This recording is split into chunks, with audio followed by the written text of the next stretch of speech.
Good evening and welcome to the July 2nd, 2025 meeting of the Falmouth Conservation Commission. This meeting is being held virtually via Zoom video conference and is also being broadcast by FCTV on cable channel 9. As this meeting is being recorded by Zoom and broadcasted by FCTV, please be cognizant of what you say, how you say it, and what can be seen and heard in your background. We are missing two commissioners tonight. However, we have a quorum, so we're moving forward. I would like to remind the commissioners that for commenting, I will call on each one of you in turn, so please refrain from speaking over each other. Also, all votes are by roll call, so when I call your name, please state your name and vote for the record, even if you have made the motion or seconded it. To our public attendees, anytime during the meeting, you may enter any comment or question via the chat function. At the appropriate time, they will be read into the record. If as an attendee, you'd like to participate in a particular hearing, let us know via the chat function. Then at the appropriate time, you will be promoted into the hearing as a participant. When you are selected, you must have your video enabled and be succinct, respectful of others. Public comment will be limited to 3 minutes. Regarding RDAs, under a request for termination of applicability, the applicant is asking the commission to determine if the provisions of the Massachusetts Wetland Protection Act and or the Falmouth Wetlands Bylaw apply to their proposed project. A negative determination is that the provision of the act and or the bylaw do not apply. Therefore, the project may proceed as proposed. A positive determination means the provision of the act and or bylaw do not apply and may require some conditions. Therefore, the project will require a notice of intent application. So, as an applicant, you want to hear a negative determination for the RDAs. All right, for the benefit of anyone waiting, I don't think we don't have any continuances tonight, right, Jen? No, we don't have any continuances. All right, so I'm not going to read that part. No, all right, let's get on to the meeting then. Request for determination of applicability. Town of Falmouth, Wastewater Department, Great Pond Sewer, Falmouth, Mass. For permission to install approximately 17 miles of underground sewer pipe. Alyssa. Staff recommends a -3 under the state and a -2 under the bylaw. The resource area boundaries are not confirmed. Bird, so move. Madden, second. Okay, we have a motion for a motion to move it in a second. Any comments or questions? Hearing none, I'll call the roll. Courtney. Bird, aye. Steve. Madden, aye. Ronnie. Holman, aye. Ron Driscoll. Driscoll, aye. And Robbins, aye. So the motion does carry. Next is Thomas, William, and Heather Shermer Mahoney, trustees, 2 Elysian Ave, Falmouth, Mass. For permission to reconstruct the front porch, reconfigure block walls, install a patio, terrace, and stone steppers, construct a fence and trash enclosure, change the driveway to pavers and add a cobblestone apron and install a catch basin. Alyssa. Staff recommends a +4 under the state and bylaw. The resource area boundaries are not confirmed, and I can elaborate.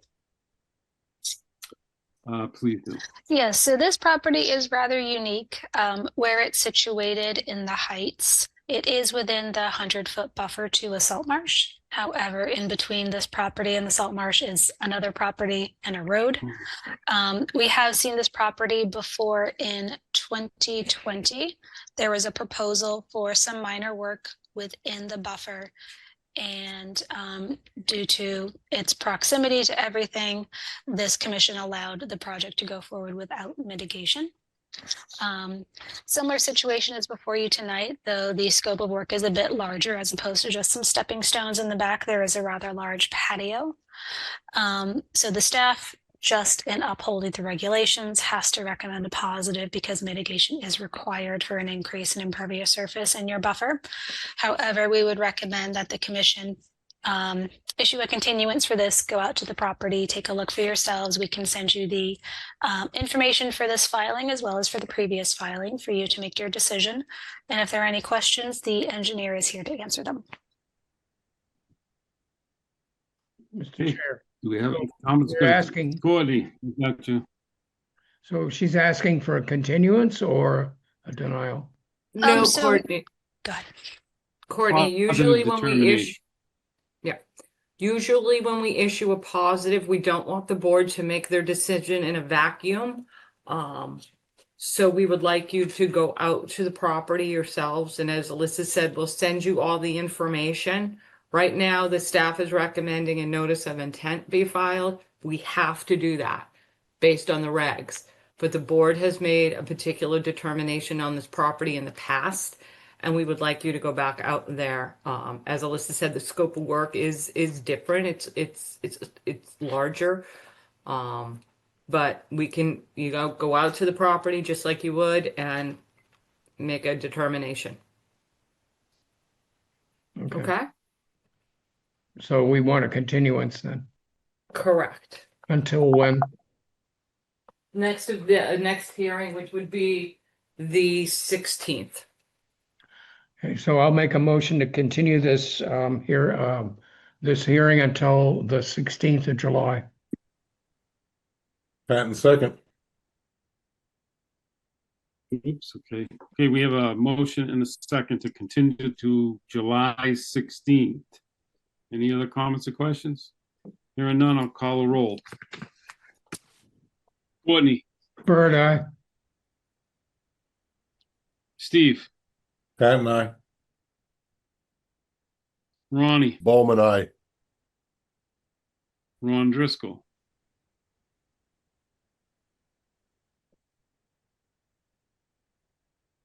Ron?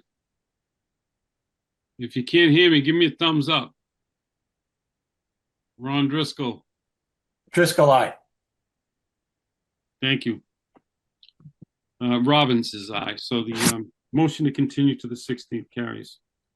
All right, next up is Michael Noonan. Yes. Somebody call me? Ron, there's a little bit of background noise for you. Oh. Okay. I heard something. Michael Noonan, 22 Eel River Road, Falmouth, Mass. For permission to construct a dormer. Alyssa. Staff recommends a -3 under the state and a -2 under the bylaw. Resource area boundaries are not confirmed. Bird, so move. Driscoll second. Thank you. We have a motion and a second. Any other comments or questions? Hearing none, I'll call for the roll. Courtney, Bird, aye. Patton, Steve. aye. Ronnie Ballman, Bowman, aye. Ron Driscoll, Driscoll, aye. and Robbins is aye. So the motion carries. Okay, next up, request for a hearing under notice of intent. All hearings of the Falmouth Conservation Commission are held simultaneously under the authorities of the Massachusetts Wetland Protection Act and the Falmouth Wetland Bylaws. Although a single decision of the commission is issued, it represents a separate decision under each authority.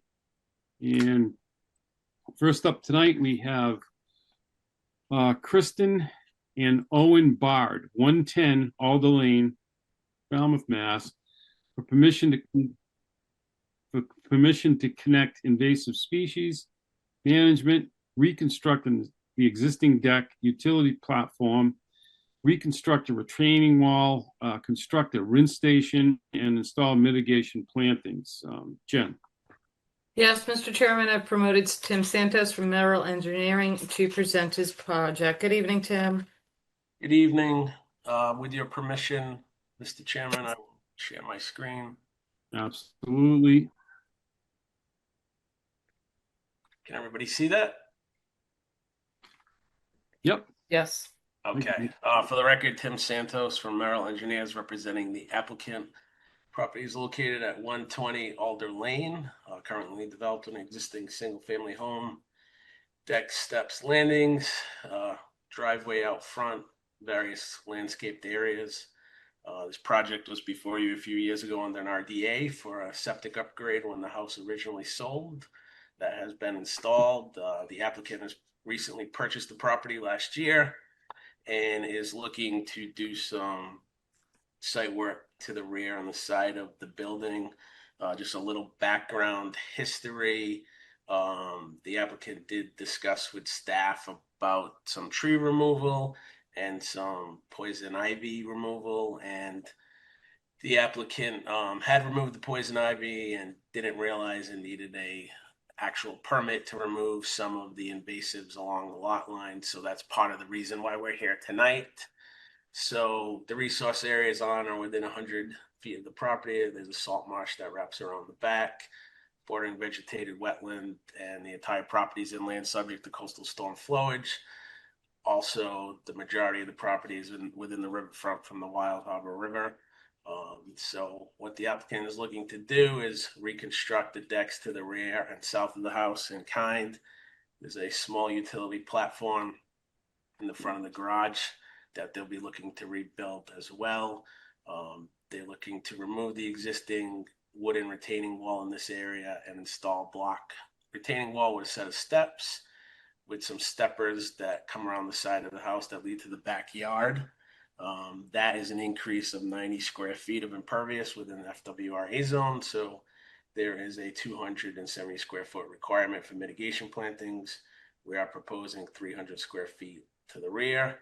Also, part of this application is to remove the existing gravel and brick patios underneath the existing deck and replace them with a paver type patio system.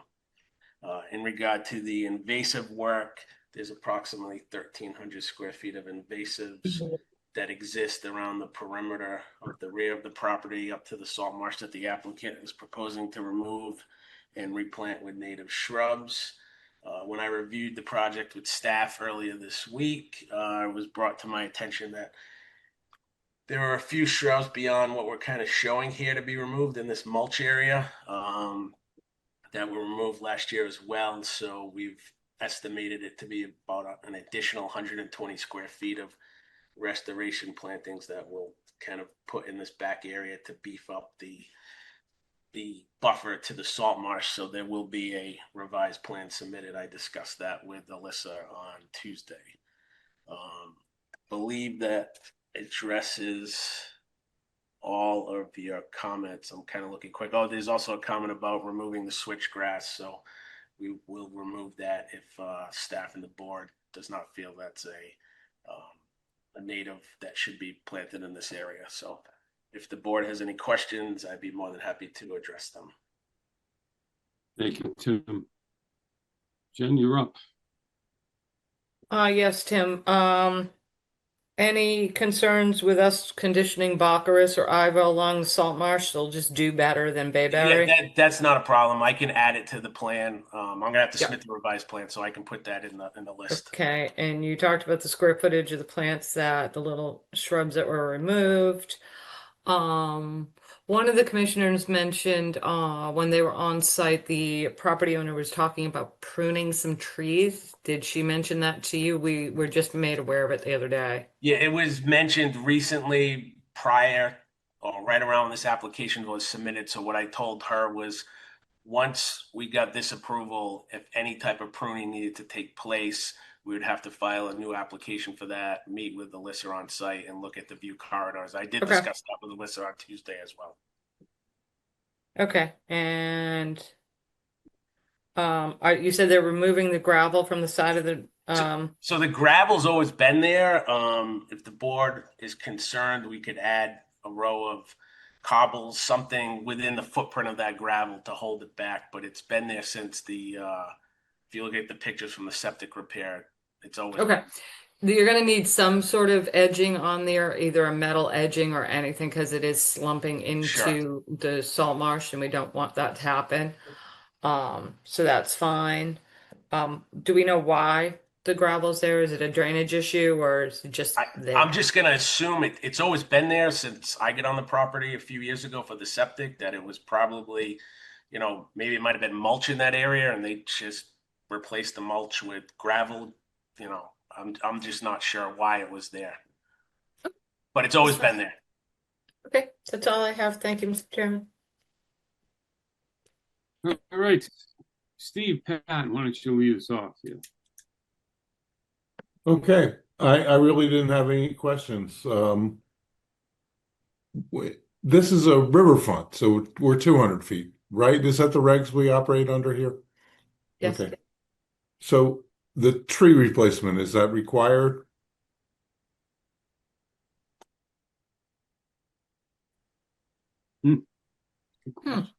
What do you mean tree replacement, Steve? For the ones that are coming down? Exactly. Or the ones that were removed? Or no, the ones coming down? I mean, if the board would like to have a tree replacement, they can. It's a 1-to-1 mitigation under the riverfront, and we've been given guidance to the state that your mitigation requirements, if it's more than 1-to-1, kind of cover the state's 1-to-1 requirement under riverfront. But if you wanted a tree, we most certainly can condition that. Steve? Okay, I'll consider it. Thank you for Okay. the information.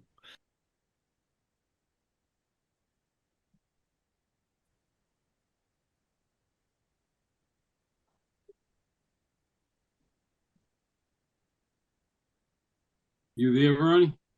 I hear you now, yes.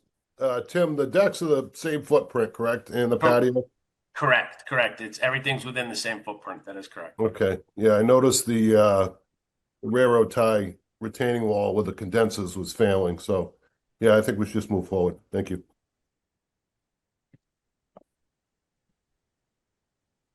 Ron Driscoll. Yeah, I'm all set, Mr. Chairman. No questions. Ron. Court? The invasive removal, what methodologies are you using? So there is a description within the it's on the plan here. So let me just blow it up a bit. And it's also in the narrative. So it's similar to what we've done on other projects, be done by hand with the aid of low ground pressure equipment in order to remove the invasives, everything be obviously done from the landward side of the resource area and the limit of work. So you're not proposing to use things like Roundup and that stuff? No, we are not. Okay.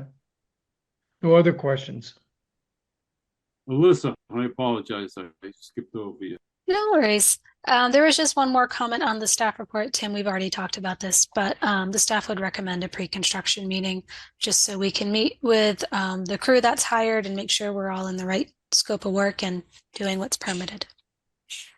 Yeah, that's a typical condition. I have no problem with that. Thank you.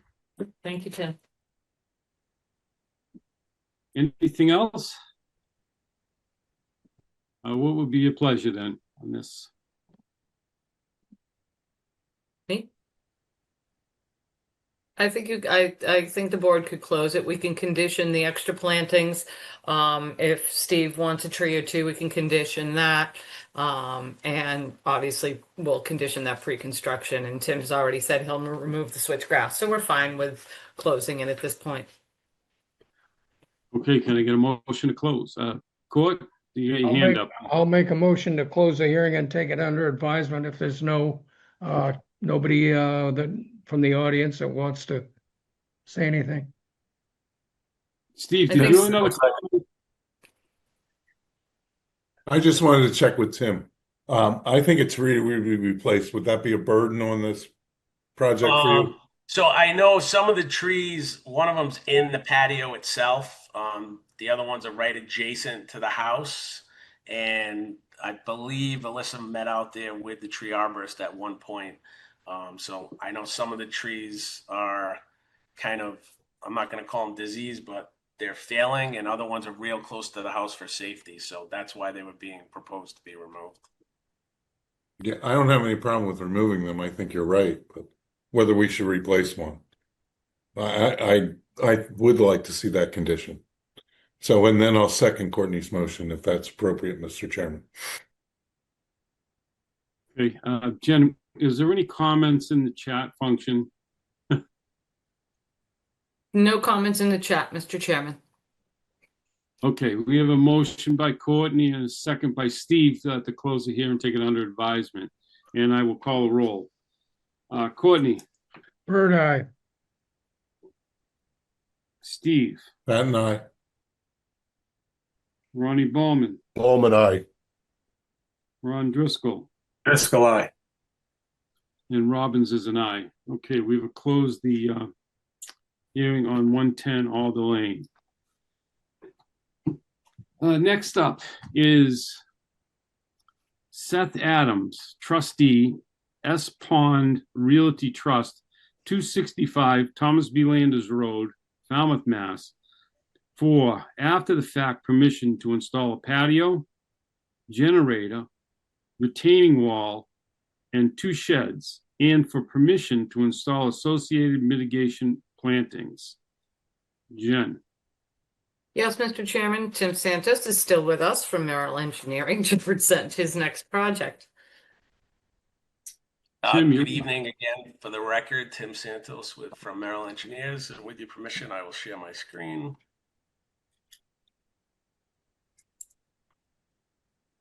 Can everybody see that? Yep. Alrighty, for the record, Tim Santos from Merrill Engineers. Property is located at 265 Thomas B. Landers Road, currently developed with an existing single-family home. Gravel driveway, there are a few stone walls, patios, some sheds that we'll be talking about. Resource areas on or within 100 feet of the property are a potential vernal pool to the west and associated isolated vegetated wetland.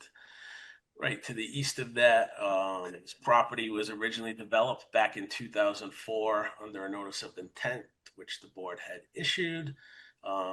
Since that time, there has been there was a compliance request, and then there were a few RDAs and some other documents that I recently reviewed with Alyssa on Tuesday. So I will be asking for a continuance on this one, but I wanted to just kind of review it with the board and listen to any comments that the board might have. So I'm going to jump over here to our proposed plan.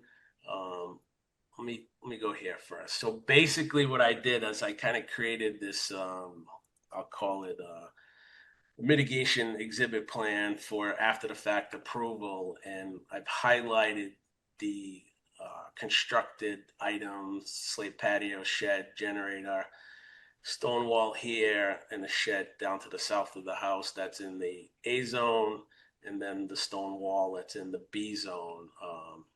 Came up with square footages and 2 times and 3 times what would be required. 1774 square feet of mitigation plantings would be required. So we had placed those plantings along the edge of the wetland, removal of a garden, and then once I discussed some of this with staff, it was brought to my attention. I'm just going to kind of draw it in here. There's a limit of work line from the original plan that kind of went something like this, and I'm going to get that onto our plan to show where these structures are, because the applicant is desiring to keep them and mitigate for their construction. Part of the original plan, also, there was a discussion about this lawn area to the west of the house that was supposed to be a meadow that was proposed to be mowed once a year. It appears that it might be mowed more than that if you've been to the site. So there's going to be some work that needs to be done on this between staff and myself and the applicant. So I'd kind of like to hear what the board has to say in regard to potential for plantings and keeping, the items that were constructed after the original notice. So we're trying to clean up some old unpermitted items under this notice of intent application is really the bottom line here. So I'll kind of jump back to this page. I'll stop sharing and we can discuss some of staff's comments and see what the board has to say. Okay, thank you, Tim. Jen? Yes, Mr. Chairman, as Tim said, there's some concerning compliance issues on this site. We're not quite sure if there's going to be room to mitigate for the features that were installed without the benefit of a permit. We'll have to work with Tim to see if that is going to be a possibility. I believe the original order back in 2004, Tim, Yes. said that the meadow was to be mowed once a year. It is clearly being used as a lawn. It is clearly being mowed. And so that should be, existing meadow buffer that, we don't really allow or have allowed for mitigation in an area that's already supposed to be mitigation. So we'll have to work with Tim to see if we can keep those unpermitted structures. I think, Tim, wasn't the deck a little bit bigger as well? I think there was a letter. I need to look into that too. There was a letter from Jeremiah, one of the former assistants, that for the compliance, I think back in 2008, I think it might have been, I'm not sure, unless 2009. So that way where he brought it up, I mean, I am mitigating for the wall that he was talking about, but I'll have to look to see how much wider the deck was, and we'd have to mitigate for it. These compliance issues have been far too long outstanding. So it's good that we'll be cleaning them up under this notice of intent, but whether or not all of the unpermitted improvements on the property can remain, we'll have to work with Tim on that one. That's all, Mr. Chairman. Thanks, Jen. Alyssa? Yes, just one afterthought for Tim. Once we can resolve everything here, a single rail fence or the like might be appropriate to maintain those areas going forward. Yeah, I would agree with that. I mean, I just like to bounce it off, the boards, while I have you guys on, and I don't want to take up too much time because I know the engineer behind me wants to get on too. But the meadow area, like if that was planted to never be mowed again with native, I mean, I would think that's a benefit. Even if it's mowed once a year, it's still part of the buffer that's being mowed. If we were to plant that with mitigation plantings, and again, I'm trying to figure out the best way to move forward with this project and get some feedback from the board. So that was one thought we had too. I'm not Well, sure Tim, if the board will really be able to provide you with too much guidance tonight because they have no idea what we're talking about. All right, and that's fine. That's fine. So, but perhaps you can put a plan together that proposes something of the like. They can review it and determine if it's appropriate going forward. Okay. Thanks. Tim, I want to go back and look and see what that area actually was, because if allowances were made for this particular application, and if the allowances that were made, were then not followed, this board may have, allowed this meadow to go in instead of being buffered to that wetland. That wetland is being mowed, and, the condition wasn't followed. The condition was brought to the attention of the applicant. back in '09, and again, nothing's happened. 06. '06, sorry. Okay, thank you, Alyssa. Ronnie Bowman, why don't you start us off? I think the planting plan in the meadow area would be good to look at and go from there. Thanks. Ron Driscoll? No, I'm good. Thank you, Mr. Chairman. Just, let the staff and the engineer get together and work this out. Needs a lot of work. That's all.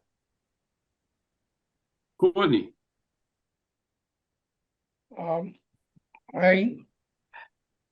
I'm disappointed that there was a lot of sort of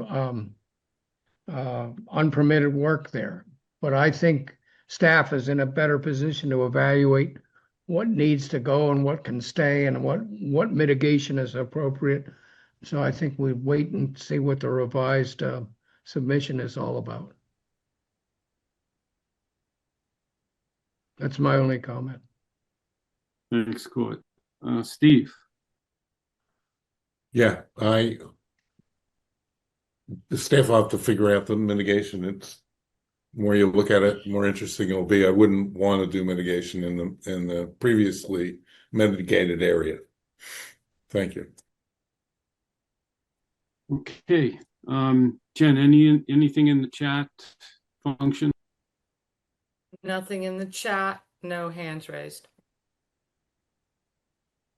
Okay, so I guess from what I'm hearing here, we're looking for a motion for a continuance. Yeah, so I'm looking for a continuance. I'm gonna say probably towards the end of August, just to give me time to work with the applicant. And Jen, the reason I'm saying that is because I'm away on vacation for 2 weeks in August.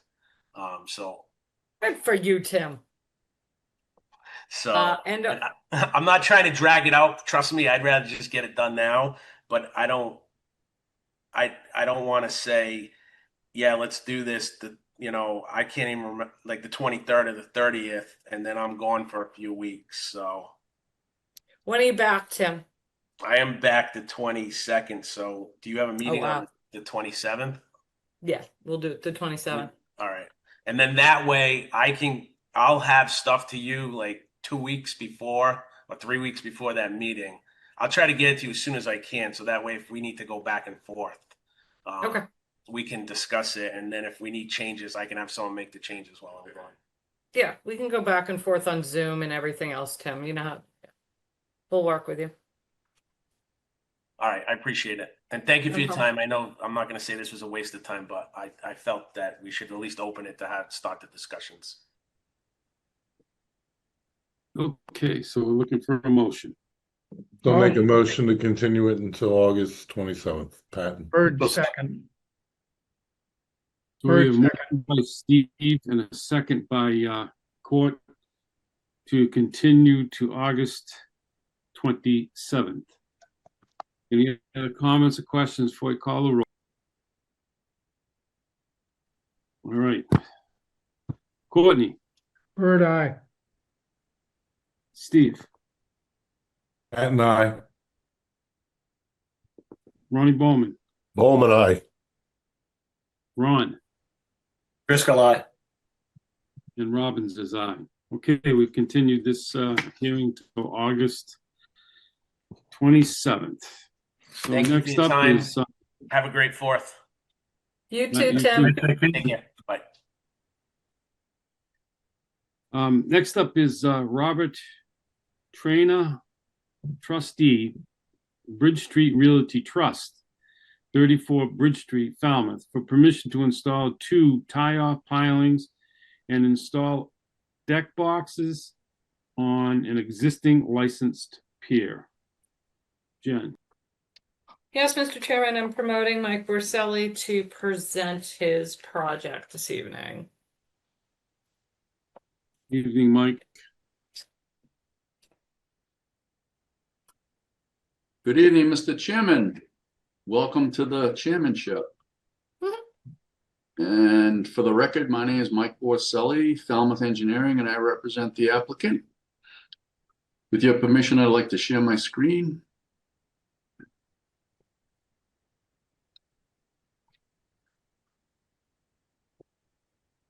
The property in question is at 34 Bridge Street. You may recognize it because you reviewed and issued an order of conditions for the house reconstruction, which is an active open order of conditions. If you've been to the site, you have probably noticed that things are wrapping up, but not quite there yet. And I'm working in the near future to do an as-built plan and work through the compliance process with your staff.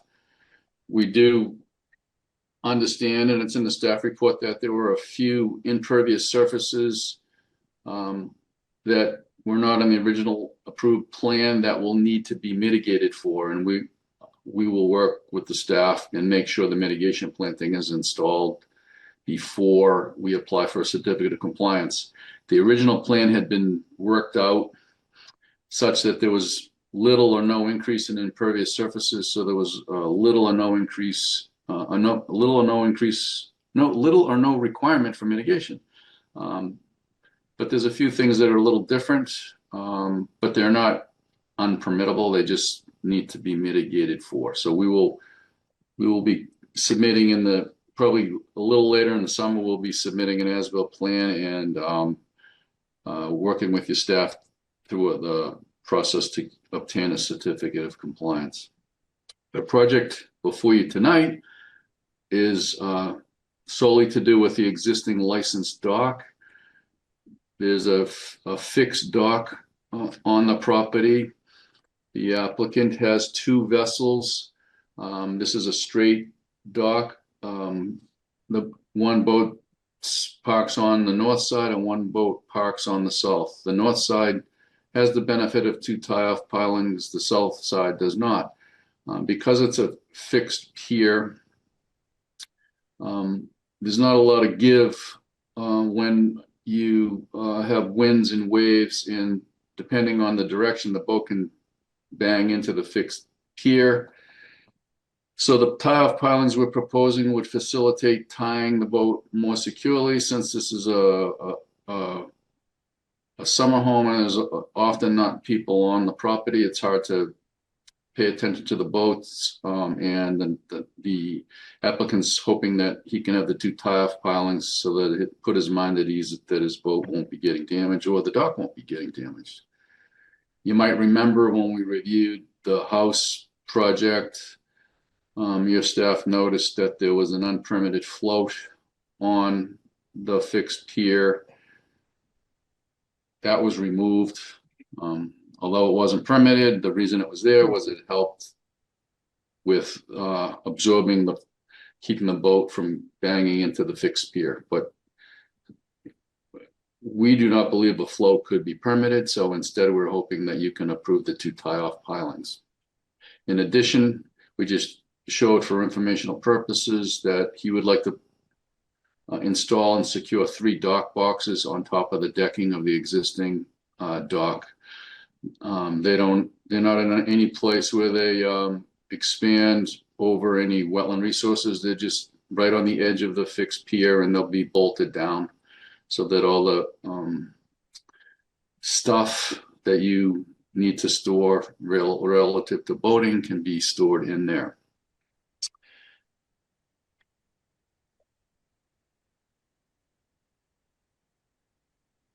In review of the staff report, there were a few things mentioned. The first was easy. They wanted me to submit the license for the dock, which I did. And in my opinion, the current dock is in the same configuration, length, and width as the license allowed.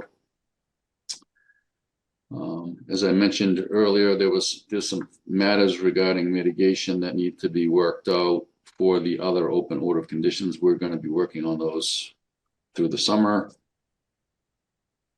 There was a question about was the tree that was required for mitigation installed, and I do not believe it's been installed. There's a comment about working with staff on where to place the tree, and if it was, I don't believe I've seen the tree installed, but if it needs to be moved or one more tree added, we'll work with staff to work that out. There were a couple comments about the some things that are on site. One of which is a piece of plywood, and there's a photo in the staff report about that. There's a piece of plywood laying next to the dock, and that's probably not a good thing, so that'll be removed. And if there's a need to plant native plantings in that area, that'll certainly happen. If you recall, there's a fairly big stand of Japanese knotweed. We'd like to apply for removal of that, but that would be on a separate application. There isn't a lot of valuable native planting material in the location of that plywood, but it just simply shouldn't be there, so it'll be removed. And you'll probably see a plan in the near future to do some restoration, including removal of the Japanese knotweed.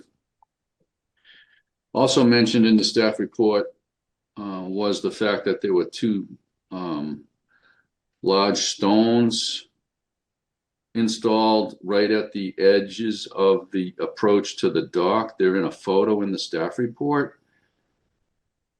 This was just something that the landscaper thought was a nice thing to do. It was an innocent thing. It wasn't certainly done with any intention.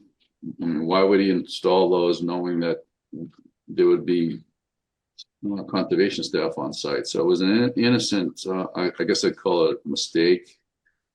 And staff is suggesting that they have to be removed.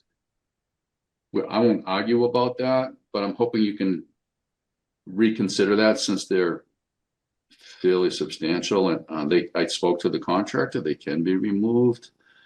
But I'm hoping during the deliberations you might come to a different opinion on that. But like I said, we're not going to argue. If it's a condition to remove, then so be it.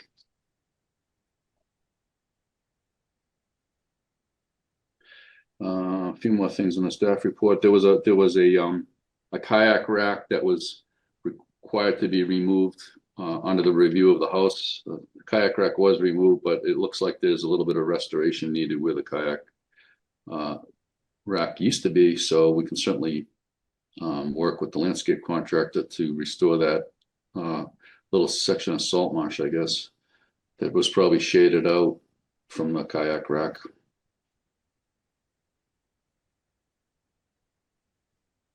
I think that sums up my presentation and what the staff report general comments are. And I'm happy to take questions. Thanks, Mike. You can stop sharing. Jen?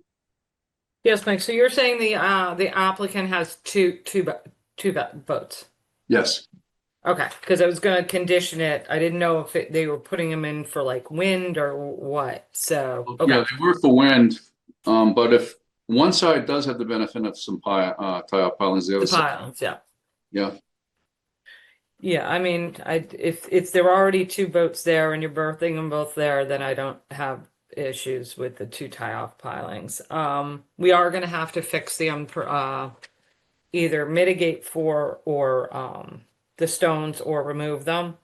Also, going to have to take care of that little marsh. So, do you know who the landscaper is on this property? Well, I know the general landscaping contractors, Jonathan Searles from Tavares, but what I'd like to do, since it's not pertinent to this application, other than you noticed it, I'd like to set up a site meeting for like a pre-compliance submission. Alyssa and I already talked about that, just to go through things and just talk about, we're going to need a little bit more mitigation because there was a shed proposed. It's in the B zone, but it's more impervious surface, and there might be a little bit of a difference in the walkway surface area. So those things are going to require some mitigation.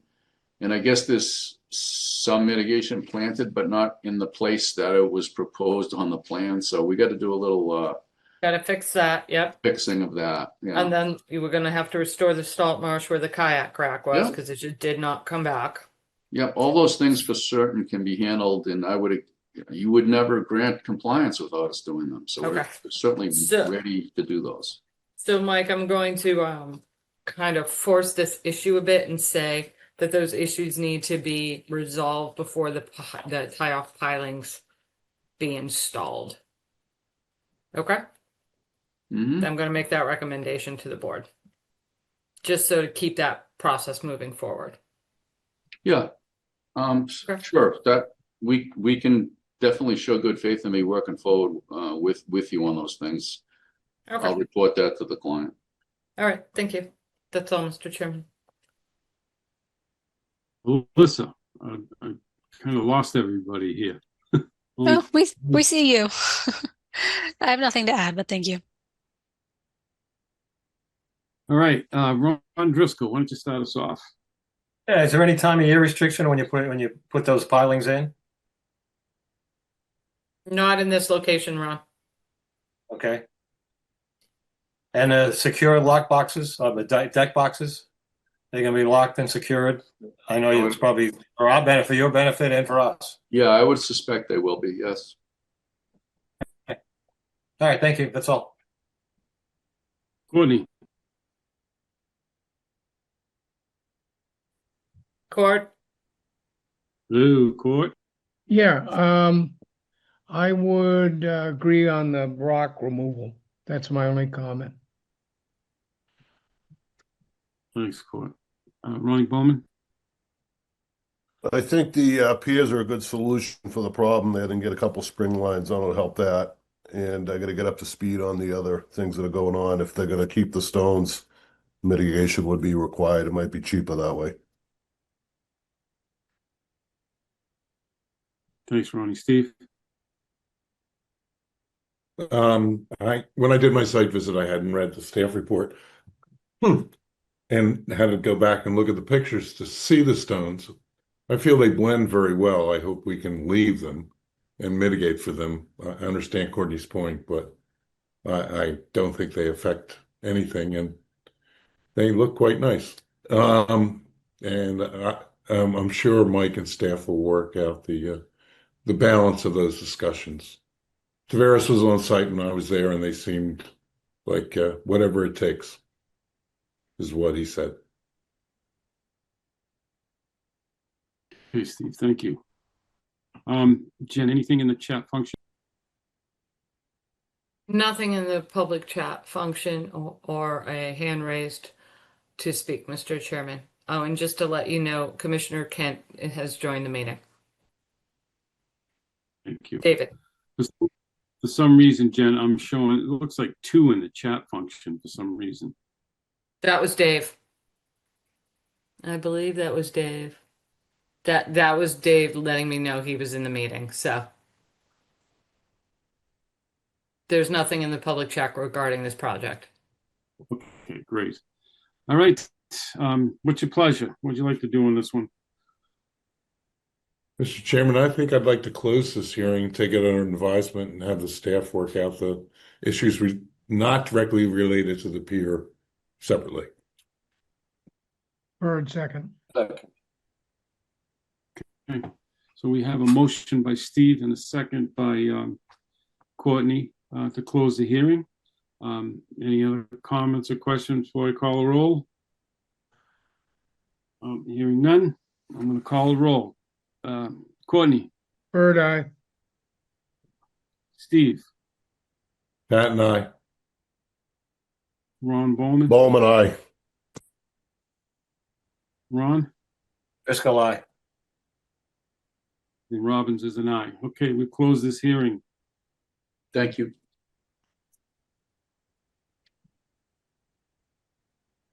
All right, next up is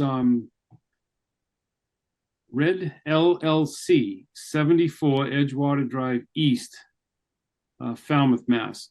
For permission to install a new Title V sewage disposal system and remove 20 trees. Jen, Yes, Mr. Chairman, Mike Verselli is still with us to present this project. you're up again, Mike. Thank you, Mr. Chairman, members of the commission. Again, Mike Borselli, Falmouth Engineering. I represent the applicant. With your permission, I'd like to share my screen. Please do. Thank you. The property in question is at number 74 Edgewater Drive East. It's a residential lot containing 15,400 square feet of land. It has water frontage on the Childs River. Adjacent to the river is a salt marsh. Then there's a sloping landform that meets the definition of coastal bank. And the top of the bank is delineated on the plan. The associated 50-foot no disturbance zone A and 50-foot outer buffer zone B to the top of the bank are shown, and the 100-foot no disturbance zone A to the salt marsh is also shown. A portion of the lot from the waterside face of the house towards the river is also in land subject to coastal storm flowage. It's an AE zone. In addition to the main house, there's a detached garage, a shed, and driveway areas, and some patios and miscellaneous decks that all were adopted by the new owner. This is a relatively new owner, meaning he purchased the property, I believe, in the last 6 months, and he has plans to do improvements on the property that will be before you on other applications. But first and foremost, the septic system fails to meet Title V because it consists of 2 cesspools. I'm going to zoom in to show you the location. So the 2 cesspools, it says concrete cover. If you look on the plan right next to the shed, there's a concrete cover. And that's where the plumbing from the house goes to first, which is basically at the top of the coastal bank. It's actually on the bank. And then it pipes from there over to another cesspool that's a little further away. But both cesspools are very close. The first one is less than 40 feet from the salt marsh. Both are very close to high groundwater to the bottom because of they're at a lower elevation. So job one is to try to upgrade this, not try to upgrade the septic system.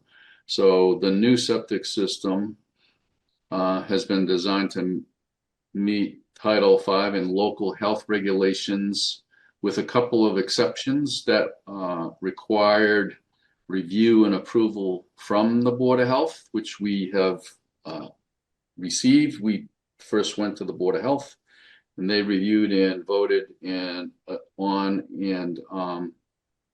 issued a decision to allow setback variances from certain elements of the septic system. But primarily, and the best part about the upgrade is the 2 cesspools are being removed, and there's a new leaching system being put right up as far as possible towards the street, away from the salt marsh, and as far as possible away from the top of the coastal bank. And the only way to do that, because there's a significant elevation change, is to first pipe to a septic tank, then pipe from the tank to a pump chamber, then pump up around the garage to the leaching field, which will be underneath the existing driveway. So doing that results in the leaching system being well beyond 100 feet from the salt marsh, more like 150 feet from the salt marsh. And it puts the leaching field 94 feet from the top of the bank.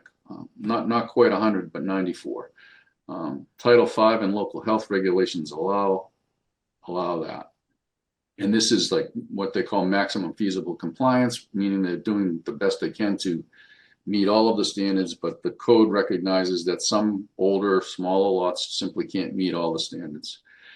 There's no plan for sewer to be here in the near future, but the new owner wants to take care of this as priority one, and then he happens to be an architect and a part-time developer. He's working through other ideas to improve the buildings. If you've been there, you probably noticed that they need a little TLC, and he's got plans for that. In addition, when he first acquired the property, he had an insurance audit done, a homeowner's insurance or property insurance audit done And the insurance company said they refused to provide homeowners insurance unless he did certain things. And one of the things was to remove several trees that are on a lot that is pretty wooded by today's standards. There's a lot of trees on the property, but the trees in question that we're asking to be removed are either very close to the house or overhanging the house, or they're simply very close to some of the new septic system components where excavation, it's either due to that or because the insurance company deemed them a risk to damage to the house or bodily injury to people on the property. So we show those in red on the plan, and they're identified with to be removed. And I'm hopeful that you can issue an order of conditions to allow that to happen as well. Staff comments included a reference to an old enforcement order that was issued to a previous owner in 22. There's a couple things that were required that seems as though nature took care of, one of which was the salt marsh was being cut and removed by the previous owner, and there was some debris in the salt marsh, and staff visited the property and was, I guess, happy to report the salt marsh has revegetated naturally. There's still remnants of an old skiff that certainly should be removed, and that certainly should be a condition.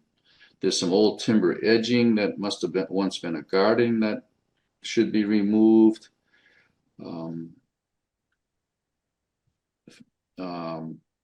And I guess there's some of these miscellaneous decks didn't show up on aerial photos, and there was a requirement that one in particular, the wood deck to the north, which I'm circling here, to the north of the house, should be removed.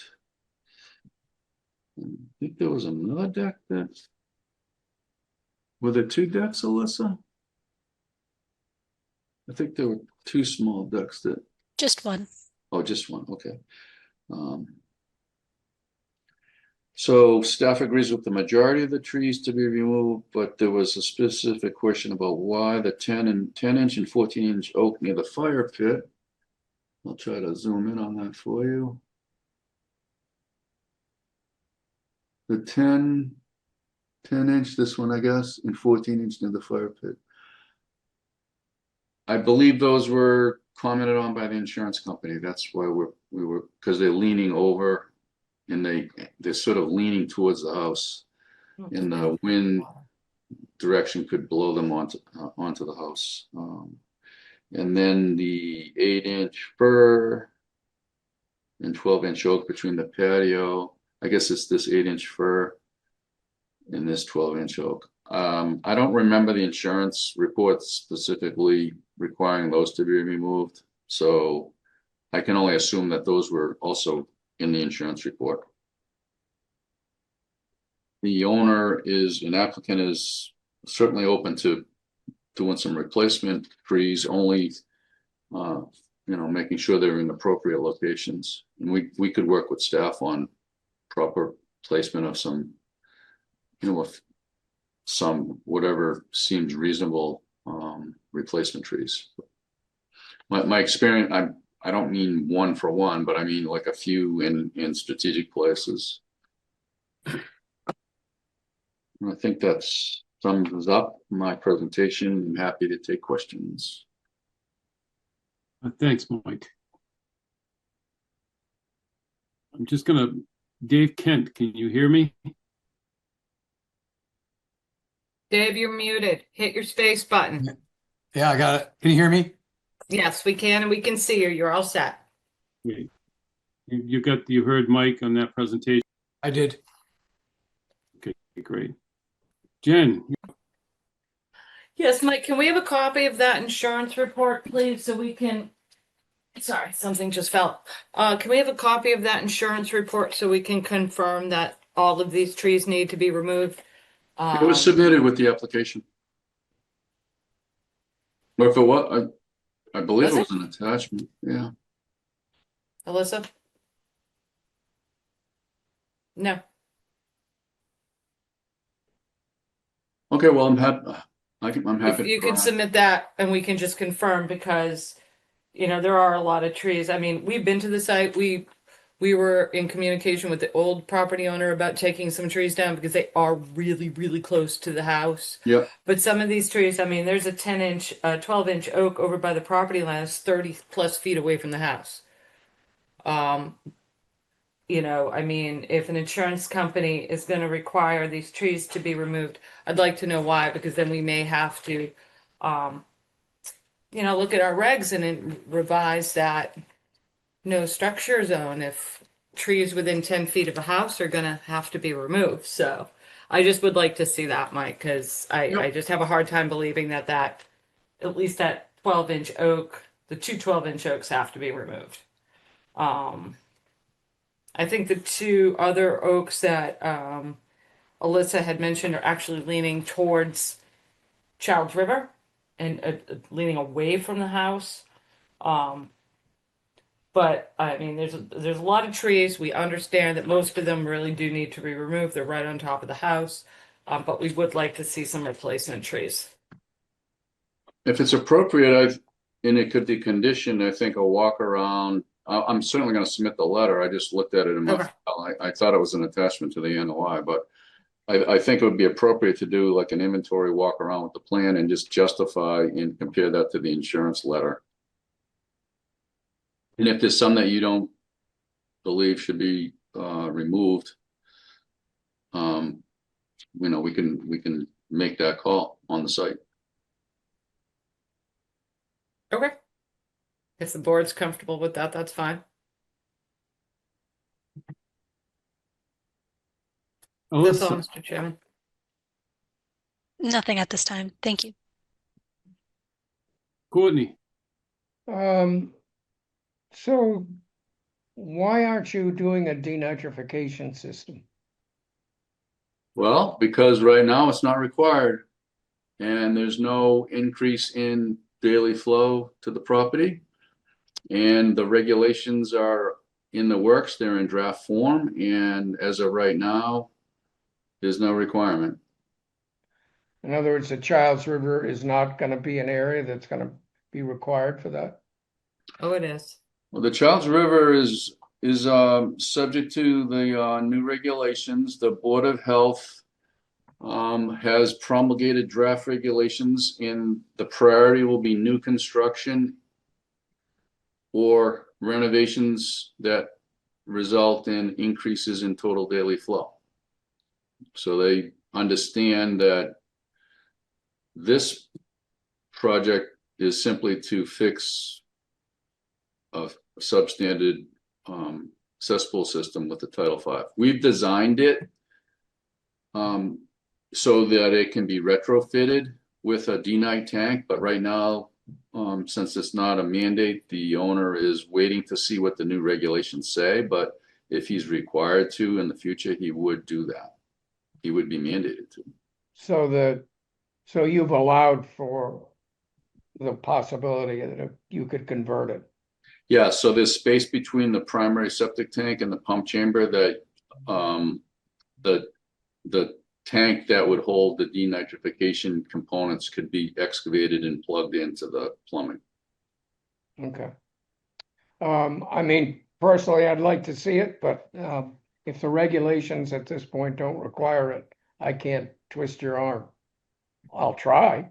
All right, I have no other questions. thanks, Courtney. Steve, Thanks. Yeah, I'd like to see the septic situation taken care of.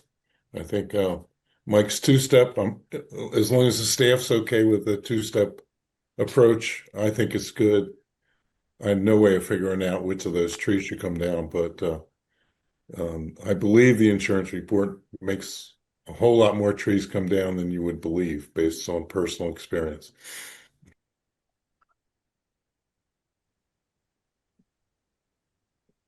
Thanks, Steve. Ronnie Bowman? Yeah, I think that's the proposed new Title V septic is a good solution, and then having it ready in the future for the nitrogen would be good. I was there today, and there is a ton, most of them trees need to come down. It's a huge liability to the house and to people on it. They're gonna come in on the north side, Mike, to put the septic in. It looked like there was like a road, an old road there. Yes, Okay. And then the driveway will go back stone. correct. It will be crushed stone. If Okay. if it's something different, we'd need to come back to you. Okay. All right, I'm good. Thanks. Ron Driscoll? Yeah, I'm all set. Thank you. No questions. And thank you, Ron. Dave? When I was there on Monday, I kind of agree more with Jen. I thought a lot of those trees were pretty far from the house, so I guess we needed to do that walkthrough, but I thought that a lot of them were pretty far away myself. And that's all I've got. Understood. I'll report that to the owner and we can set up a meeting. All right. Jen, anything in the chat function? Nothing in the public chat regarding this project, Mr. Chairman. Okay, which pleasure, guys. Are we ready to close this at this point, or are we looking for a continuance to sort out the trees?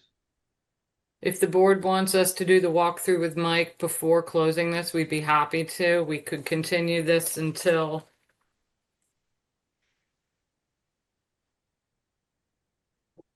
you only have 3 continuances on the 16th, so we could continue it to the 16th, and that would give us an opportunity to do a walkthrough with Mike if the board would feel more comfortable with that. Personally, I would be more comfortable with getting those issues resolved before we close it. Okay. Me personally, I think we could close it. I mean, the staff is going to be on top of this anyway. They're not going to start cutting stuff down until they've met, so I wouldn't have a problem closing it. That's my personal opinion. Yeah.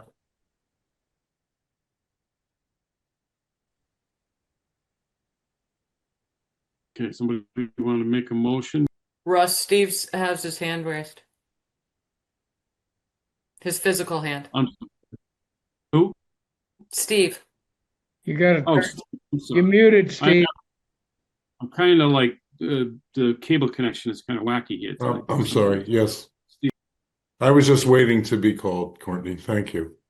Yeah, I'd make a motion to close the hearing and take it under advisement. I think the staff can move forward with this. It makes no difference, but the owner's family owns many properties on the street, and they're never mind.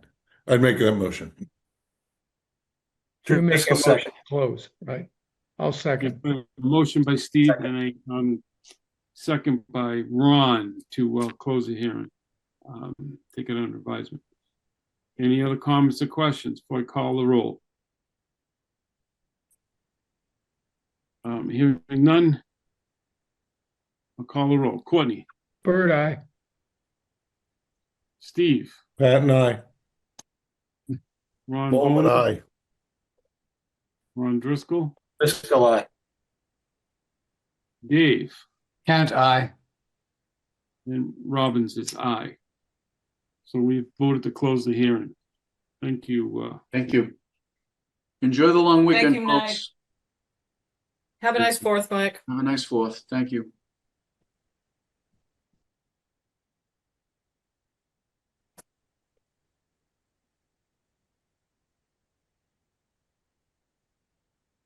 Next. I'm sorry. I think I was muted. Sorry about that. Continued request for a hearing under a notice of intent. Suzanne and Brian O'Connor, 152 Saconesset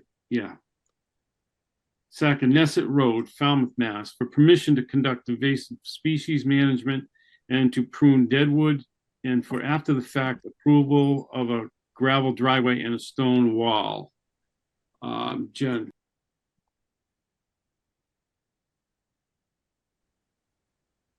Mr. Chairman, I've promoted Brett Crummins up from Zen Associates to present his project. You're on mute, Mr. Chairman. Point of order. Has this been open before? No, it has not. Okay. Good evening, Brent. So the floor is yours. Good evening, everyone. Brett Crewman, Zen Associates, representing the client. I'd like to request that Peter White be joined into the Zoom as well. Peter White is being promoted up as panelist.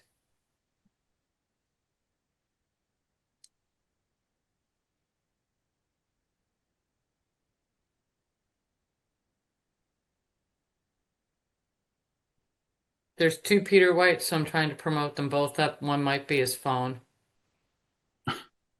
Yes, one is my phone and one is my office, so I can see what's on the computer. Can you hear me? We can hear you, Mr. White. We just can't see you because the other Peter White just declined to be promoted to a panelist. So it's on your end. So there, we see you now. Can you see me now? Great. Yes, we are. Okay, well, thanks, everybody. Thank you for letting us come to the board. This project's been in front of you before about a month and a half or 2 months ago. There's two parts to our application or request. One is for some pruning of vegetation down in one of the zones that is closer to the, we show it as the limit of work in yellow on the submitted application plan. I'm sorry, do you have a plan to share? I can share, how do I share my screen? Yes. If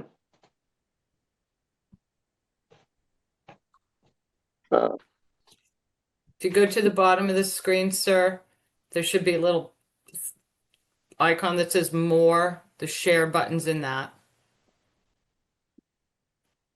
Yes, more, got it. Mine only says transcript. It should, above transcript, it should say share in a green square.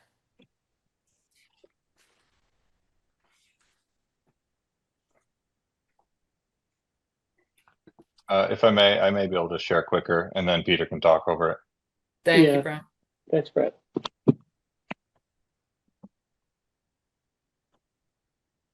Can everyone see that? Thank you. Yes, we can, Yep. Brett. Thank you. You got it. So there's two parts to this application, and the first part, Brett, if you could roll your mouse over the lower zone near the water where the pruning is requested to happen, one zone there, which we basically want to take out bittersweet and some vines that are crawling up trees and a branch off an oak tree that hangs over the pool. And then in the blue area where Brett's circling now, we want to, again, remove invasives. We don't want to remove any trees per se, but we do want to remove invasives and clean up dead all by hand. Our proposal is to put ribbons on the material that we'd like to remove for staff or board approval before any work is done in those two areas. The second part of this application is to try to rectify and mitigate work that was previously done, which we were not aware that we were in the buffer zone and should have. And we are showing on this drawing the details of what that work was. Brett, I don't know if you're able to zoom in on the area where the pea gravel is up near the wall. So there's an area up near the road that is about 18 feet into the 100-foot buffer zone into the resource area. And that area, Brett will circle, use his cursor to show you where that is right there. And what's built there is a pea stone gravel area, a stone wall, and planting. And all the planting that's in color there, the deep green circles, are all native vegetation that was planted about a year ago or 9 months ago. And Brett, can you show the photos of previous conditions? Oh, that area is the wall is 60 square feet, and that gravel area in the resource zone is 640 square feet. So the second page on the application shows existing conditions. The first photo in the top left-hand corner shows before we arrived on site. Those are photos from one of the first visits, what that wooded area was. The second photo to the right, the biggest one on the right, shows a little further away. You can see there's logs in there. The client at one point had like a solo stove in there, and the kids would use that area for some sort of play, but mostly just passive woods. The third photo at the bottom shows the street, a little Alberta spruce there, and the logs at the bottom and the stones. And most of those, everything in that photo is outside of the resource area. Brett, I should point out, the larger photo on the right shows one pine. It's I believe it was a pitch pine that was dead, and I believe that's the only tree that was taken down. And it's so we can see that tree there. Brett, maybe you can confirm that when we get to the next photo, the next page. This page, the top two photos from left to right show February 2024. What you're looking at is an area that's outside of the resource that connects the street into that area where that Alberta spruce is. There's the little spruce you can see in, right, if you could circle that, yeah. That's an Alberta spruce that we saw in the other photo. To the right shows the area that we've come in, the area where we connect the street with pea stone and that cobble band, which is on the street side. It's off the property. And then the pea stone paving, which is, there's no asphalt here. It's a porous paving. And then you can see the wall that was built deeper in.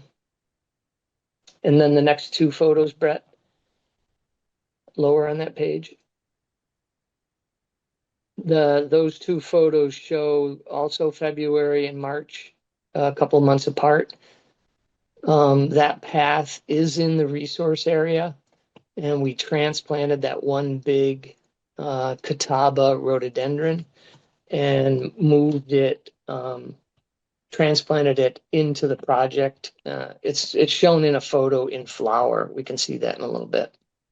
And then to the right, you see the path it's pea stone on a fabric, and there's mountain laurel that we've planted on both sides of the path. And then, Brett, if you could show the next set of photos. These photos are showing you that path connecting the existing lawn up into that area, which we looked at before. The middle photo is showing the plant bed behind the wall where we've planted native vegetation.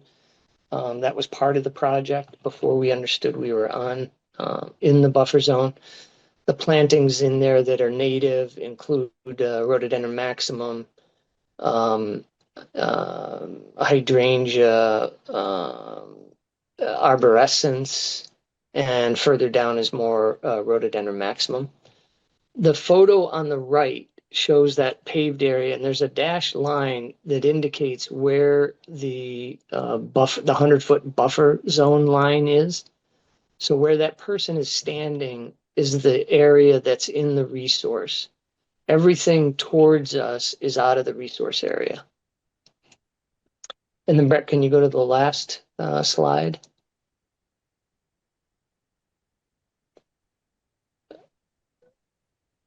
So this is the survey that we had done once we'd been contacted by your board, or your Alyssa, and Jennifer. We had it resurveyed, and this is the survey, and that was used to stake the boundary lines.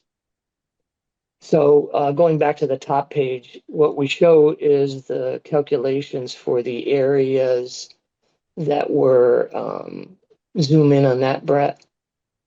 On the left-hand side, you can see the work completed area. So there's been about 650 or 645 square feet of planting already done, of native plant material. There's a gravel area of 640 square feet that's in the buffer zone, 60 square feet of that stone wall. And then at the top of the page to the right, we listed the size and quantity of the native plant material that was already done. There has been other plant material that was installed on the outside edges outside of the buffer zone, but we didn't think that was important to list on this because it's not in the resource area. So I think that's our presentation, and we're hoping to give you as much information as we can, looking for approval and input on these two parts of our application.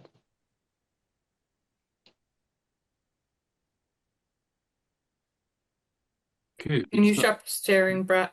Thank you. All right, Jen. Okay, thank you, Mr. Chairman. Peter or Brett, could you go back to the ground covering species again? Are those invasive ground cover species that you want to remove? Yeah, I think our wording was poorly worded. We're not looking for a general approval of ground cover removal, but we are looking to remove invasives. And we assume that if we meet on site and we put ribbon on the material we want to take out, to clarify to you what all the material is that we would like to remove. We think we're assuming that's a better approach. But the general term ground cover, probably we should have worded that differently. Okay, we can certainly have a pre-construction to go over, or pre-work to go over everything you want to remove. We're going to need that back property line staked in the field, just so you know where that boundary is, because on the other side of that boundary is land under the care and control of the Concom. And unfortunately, we've had issues with other properties where that boundary has been crossed inadvertently by other landscaping firms, just because it's unclear. It's very thick down there. So we would like to have your surveying company's Cape and Islands Engineering, correct? Correct. Yeah, so we would have to have Cape and Islands Engineering delineate that back lot line, just to make sure that you know Zen Associates stays on 152 and doesn't kind of cross over onto town-owned land. Sure. Brett, are we able to share that plan just so we don't make a mistake? But we thought the surveyor staked it correctly, and apparently we didn't. So I just want to make sure, is this the property line that's closest to the water that you're asking Correct. to get staked? Okay, Yes. then we don't need to look at the plan again. Yeah. Yes. Okay. And then the board needs to decide what we're going to do about the driveway and the wall. Under your Mhm. current interpretation, we do need to mitigate for the wall. And unfortunately, Peter and Brett, the species that you planted aren't typical mitigation species that this board sees, that doesn't provide a buffer to any of the resource areas. So most likely staff cannot recommend approving the various rhododendrons and hydrangeas as mitigation plantings. So the board would at least have to we'll at least need to determine an area of at least 120. You said the wall was 60 square feet? Correct. So at least 120 square feet of area where we can put native buffer plantings in. Okay. And that's a list that we can get off of your town website, or is it Is it very We work detailed? with the county list, but we'd like to see what you're choosing first because the county list is quite large and some species aren't always appropriate for certain areas. And we'd love to see low bush blueberry planted on Buzzards Bay where it just gets toasted. So we'd like to review the list. We can certainly send you the county's list. And we could also send you a list of our more typical buffer plantings that we see. Yeah, sure. We'd like to select stuff that can handle the shade and the drier conditions that exist there. We get that. Yep. Okay. And I think that's all. I know I might have missed something, but Alyssa will probably fill me in on that. Thank you, Mr. Chairman. Thank you, Jen. Alyssa? Nothing to add at this time. Thank you. Okay, thank you, Alyssa. Courtney? I would like to see that boundary with the conservation land delineated by some kind of a low fence, foot high, so that landscapers know that this is the boundary and they can't run in there with their mowers. We used to require that routinely when we delineated the edge of a buffer, that kind of stuff. So I'd like to see that requirement. Okay, Court. That I have no comments. Okay, thanks, Court. Steve? I don't have anything to add, sir. Thank you. Ronnie Bone? No comment. Ron? Just a question about the fence Courtney wants. Doesn't it get in the way of, nature, animals going back and forth? No, I'm talking about a one split rail fence, a foot high. That's a toe stubber and a lawnmower stopper. I'm not looking at a barrier that Right. becomes keeps out critters and other wee beasties. Okay, Ron, couple- I can send you a picture of an example that we have. They're just very low profile single rail fences that wildlife can get underneath them as well as over them. They're not a Okay. barrier to wildlife movement. All right, as long as there's no barrier, I'm happy. Jennifer, can I ask a question regarding that? Sure. So the long section, the reason we're here in front of you about that pruning is because that buffer zone is about, I think it's a 6 or 8 foot retaining wall that the pool is up. So there is no access there. That's why the vegetation is climbing.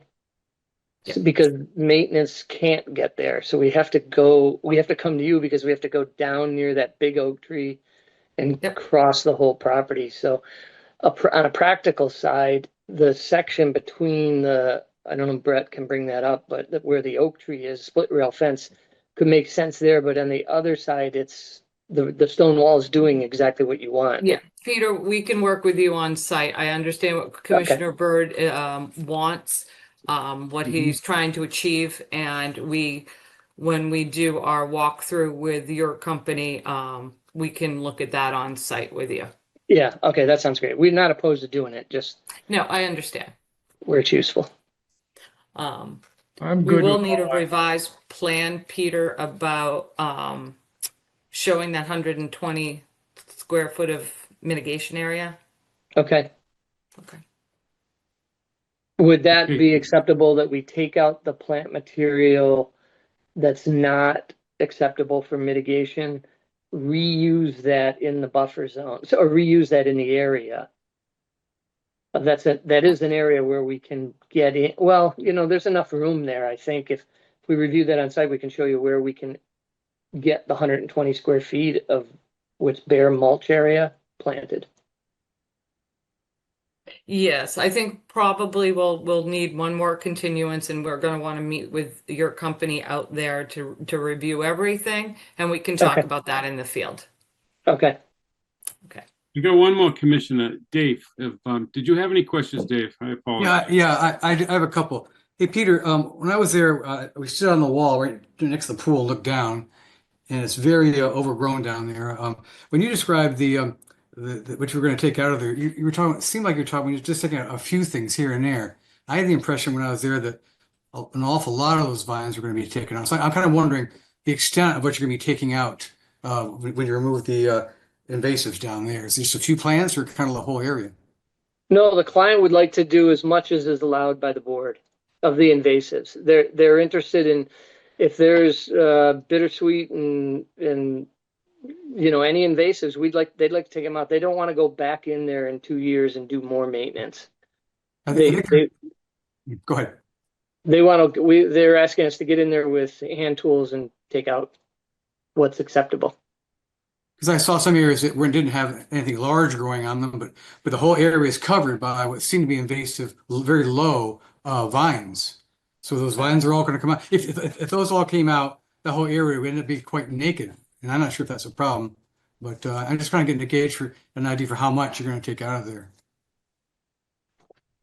Well, I don't think they want to get into taking out vegetation that then requires them to cover that area in new planting to stabilize it from erosion. But I think they would like to take out as much of that wild invasive understory that doesn't compromise the soil. Yeah, I think that would end up being a lot less than I had been imagining, because that's what I wanted to find out. So, and I have one more question. I've heard a couple of times mitigation of 120 square feet, but the square foot of the gravel driveway was 640, and then the wall itself was 60, and then we have to multiply that by a multiple. It seems a lot more than 120. Am I missing something? The gravel currently in the B zone, the board is not requiring mitigation for, so it would just be the wall, Dave. Just the We're wall. going to be changing that regulation. Okay, that makes sense. Okay, that makes sense. Thank you.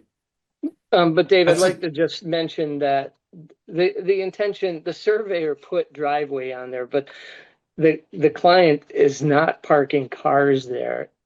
Unlike their lawn, when they do have their 6 kids there, and maybe there's a car the one time a year or 2 times a year, a car might park in there, but that doesn't mean in the buffer zone. But its main intention is to give the kids a place to go, get out into the woods and be away from parents. That's the main reason that space was done. And we thought so it's all gravel. There's no impervious surface there. Thank you. Thanks. All right. Thank you very much. Sounds like we're looking for a continuance here. Is that what I'm hearing? I think just so we can meet with Zen Associates in the next week or so, just to lock it down so everybody's comfortable. Peter or Brett, would you be able to meet with our staff late next week, early the following week, and get us a plan? Yeah, we can get a plan to you ahead of time and then meet to review it on site. That would be great. I'd do you like want the to 16th or the 30th? The 16th is No, 16th or the 23rd. I'm sorry. I'd say right now the 16th, and Brett and I or Brandon, who built the project, all 3 of us are capable to we can work that date, work with that date on the 16th. Okay. And Jennifer, one of the things I would like us, that I think, just to prepare you, is that we'd probably like to come back with the ground cover, the mitigation planting, to be perhaps a native fern that's off of your list or acceptable, and just do no type of fern you guys want in there. They Okay. want the board's typical mitigation is shrub material. You can Okay. use ferns as like a ground cover and interplant around the shrubs, but they typically want shrub material and not ferns or a ground cover or meadow. Okay, we'll do that. Thank you.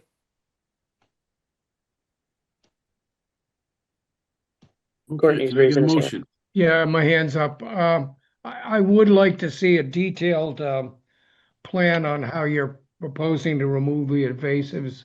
Because invasive removal can be a a process that's gonna take more than a year, and so I think we need, I want to see a detailed plan. That's all. Okay, cool. So we could Thank you. narrate what the client is asking to do, which their thought was, can we get a crew in there for a day or two to remove it? But I don't think they were planning to do a year's mitigation program.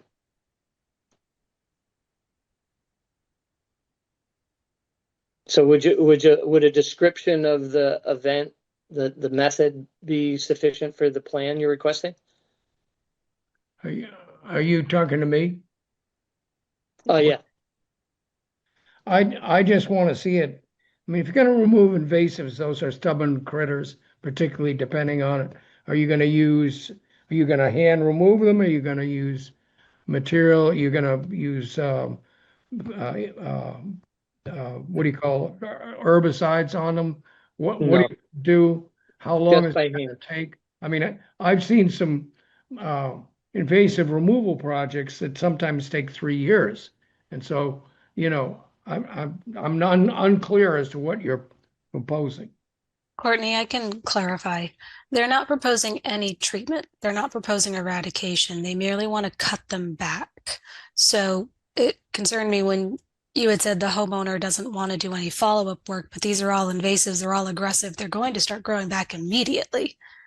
So once you Well, get that's in what I there and mean. cut them all I mean, back. So if they would like something more long-lasting, then we should really be seeing a proposal with methodology revolving treatment, several years of follow-up, and then restoration with native shrubs. I understand you're bordering town property, which might have a similar problem with invasives, so it could be a never-ending battle. It might also require cutting back these vines and seeing what's underneath. It could just be a sea of invasives for all we know right now. So yeah, so I mean, I think this needs to get thought through. That's my point. That they're coming in front of us, they want to do all this work. And if part of is in invasive removal, then they should have a plan and not just, well, we're gonna go in and we'll see. That's too vague. So the main goal for the client was to take some of the vines out that are climbing up the trees right out front of the pool. I can talk to the client if they want to get into an invasive removal program. But I think what we're requesting is if we can come in and do current above ground removal based on the plant material that we tag for you to see, and that does not entail coming back, spending endless amount of days. I mean, it's a fixed, 2-day process that they're willing to do. But if you're gonna put plants in there, you're gonna be fighting a never-ending battle. That's No, the area where we're talking about pruning, we're not proposing any new planting. The area that the mitigation planting would occur, there's very little invasives up in that area, specific area. And most of the work is down further away from the wall, down towards the water. Yeah, okay. I mean, I get it, but you're gonna go in there and whack down a bunch of vines and stuff, and then they're all gonna grow right back. And so you'll be doing this, and after 3 years, your permit expires, and then you gotta have to come back. It just sounds like you're not really addressing the issue. Yeah, I get it. We talked to the client about that in the very beginning. I just don't think it's I mean, these are your project. choices, but it just seems like if you're gonna do this, you should do it right. Yeah, we'll put that, Melissa, do you have advice your or hand up, suggestion in Melissa? front of the client. Anyway, this is your application. Alyssa, did you have your hand up or is that just a photograph? no, I just had that comment for Courtney. Thank you. I'm done. Okay, so what's your pleasure? What would you like to do here? Continue this to the 16th? Yeah, I make a motion to continue at the 16th, Patton. Bird second. We have a motion by Steve Patton to continue to the 16th, seconded by Courtney. Any other questions or comments from the commission? Hearing none, I'll call a roll. Courtney, Bird eye. Steve, Pat and I. Bowman, Ronnie? aye. Ron, Driscoll, Bowman, aye. aye. Dave, Kent, I. and Robbins is an aye. Okay, we've continued this till July 16th. Thanks, everybody. Thank you, Peter. Thank you, Brett. Thank you. Okay, next up is Nicholas Polkronis, 10 Central Ave, Falmouth, Mass, for permission to remove patio, construct an addition, install a fence, and install plantings. Special note on this, Ronnie read into this application, and by the Mullen rule, he's qualified as part of the quorum. So, Yes. Thank you for that, Ronnie. Mr. Chairman, I am promoting Daniel Sheehan from Haley and Ward to present his continued project. Good evening, Daniel. Good evening. And through you, Mr. Chair, if I may share my screen, I can kind of go over some of the revisions that were made. absolutely. Can everybody see this? Yes. Beautiful, All thank set. you. So just to kind of reiterate some of this stuff, I know this project was previously presented by Jamie Ralt with Haley and Ward as well. He has retired and kind of asked me to kind of take the reins. So what I'll do is I'll kind of share some of the changes that have happened, and for the sake of everybody's time, I'll try to go through this pretty quickly. But I'll be more than happy to answer any technical questions. So the old plan that we had showed before, there was a row of trees actually planted all along kind of the edge here, extending all the way down. As part of that original plan as well, back in March, this existing shed was going to be staying, and so was the stone driveway. What we're proposing here is we've also shown this 2002 overlay in red as requested by the agents. So with the new proposal here, what we're showing is we're going to relocate this shed outside of the 200-foot buffer zone, and a good portion of the stone driveway is going to be restored. This was all after the fact, and we agree with the agents that with the stone driveway, trying to actually get the mitigation needed was, almost downright impossible. So what we're proposing to do is, remove this existing stone driveway, replace with loam and seed, and installing these two 3-foot wide by 20-foot long stone wheel wells, just to kind of give them a place to park. In reviewing the staff report, what was suggested here, I'm just going to kind of read it verbatim, just so that way everyone's on the same page. It says, please shift the tire strips outside of the zone A to the coastal bank. The 30 square foot of restoration will need to be restored in this area for the zone A to be completely natural vegetation with no mitigation to be required for the project. And then the other comment here as well, it says staff recommends that the unpermitted work and plantings are resolved prior to signing off on a building permit. So what I would suggest, and actually I guess vouch for here, is for the stone driveway, just for actually when this actually gets constructed for this proposed addition, we actually leave the stone driveway in place, so that way we're not restoring it, ripping it back up as construction materials are kind of going through there. I think what might be a nice compromise here would be prior to occupancy, still gives the commission some sort of control. I understand what this has all been after the fact. We want to make sure this is actually restored to proper procedure. That's what I have to say on that. And as well as for the stone wheel wells, no issue with that. I think what could be easily too is just to, as part of an order of conditions, just shift these to pretty much the end of the stone driveway, so we're not encroaching any further than what was previously done. The stone's already existing there, doesn't need to be replaced or anything of that nature. That's really all I have today. I'd be more than happy to answer any technical questions or anything of that nature, but I will stop sharing my screen. Okay, thank you, Daniel. Jen? Yes, Mr. Chairman. Thank you, Daniel. I have no comments. Alyssa? Nothing at this time. Thank you. Courtney?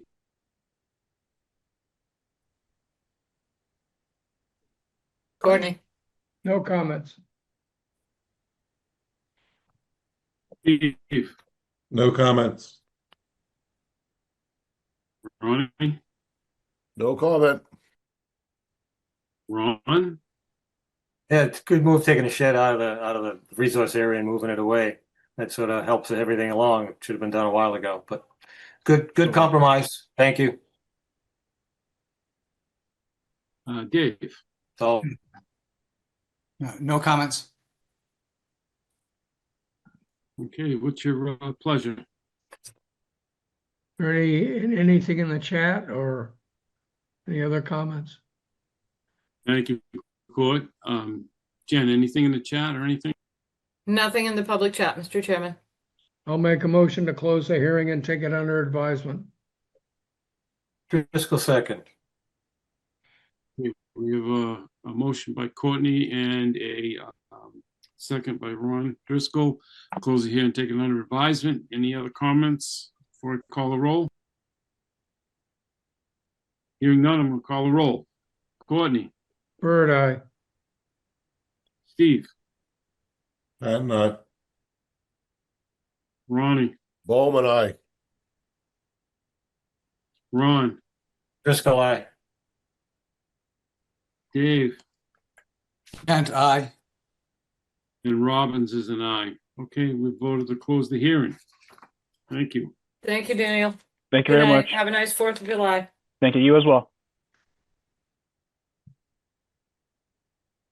Okay, next up is continued hearings under an enforcement order. Jane Fur, 2622 and 0 Shoreview Ave. Map parcel number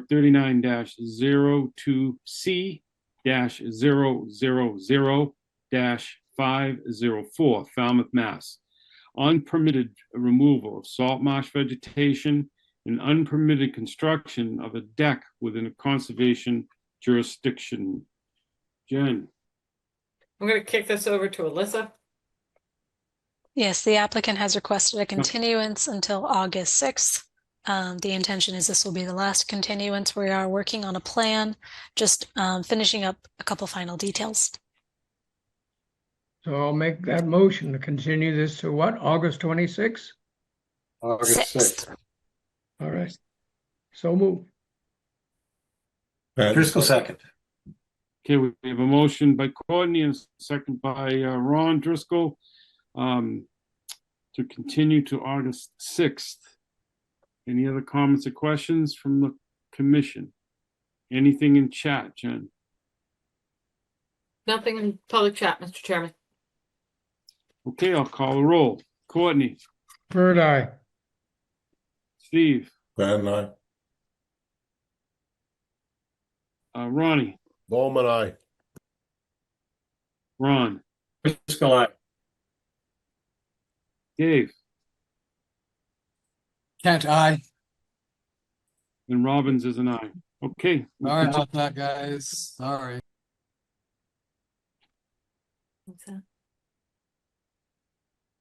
Okay, so we continues to August 6th. All right, next up is vote orders of conditions.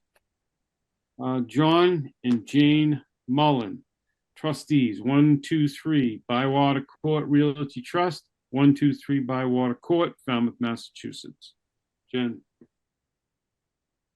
Yes, Mr. Chairman, this is, they're doing just some like hardscape improvements, reconstruction,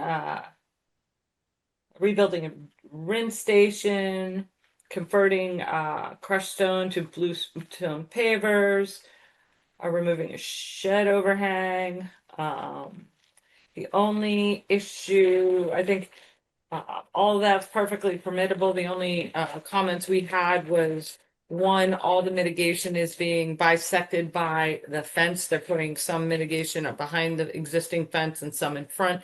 They should all be in front. There's not enough room behind the fence, between the fence and the stone wall. And two, they have it running up the side of the property where we feel it should be more, the regulation requires it to be closest to the resource area. I don't necessarily need it to be one single row of shrubs across the whole thing, but maybe clumping all the mitigation in that corner like I talked about at the hearing would be best. That's all I have. Okay, thanks, Jen. Alyssa? We will need a revised plan showing those changes in mitigation. Also, there is a dune on the landward side Oh, yeah, of the Surf dune. Drive that will need to be added along with the buffer zones. It won't impact the project, but just for comprehensiveness here. And I think that does it.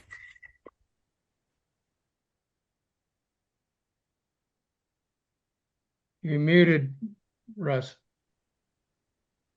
Oh, thank you.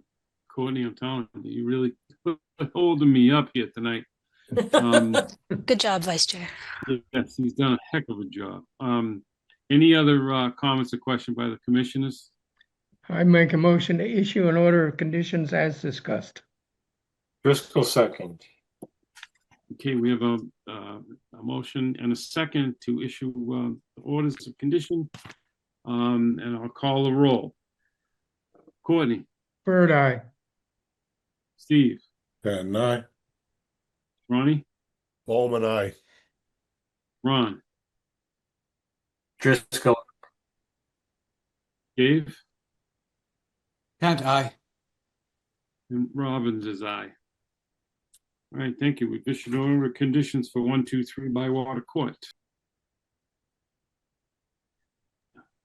Rid of that. Okay. Next up is Michael Herzig, trustee, Michael Herzig, 2015 Falmouth Family Trust, 8 Nichols Road, East Falmouth, Mass. Jen. Yes, a couple of things on this one. This is they need to repair the existing revetment. They're coming in 2 different like kind of swaths through the existing buffer zone. Not quite sure how practical that's going to be or how that's going to work. So we're going to want to pre-construction, some language within the order that whatever buffer is disturbed, it's replaced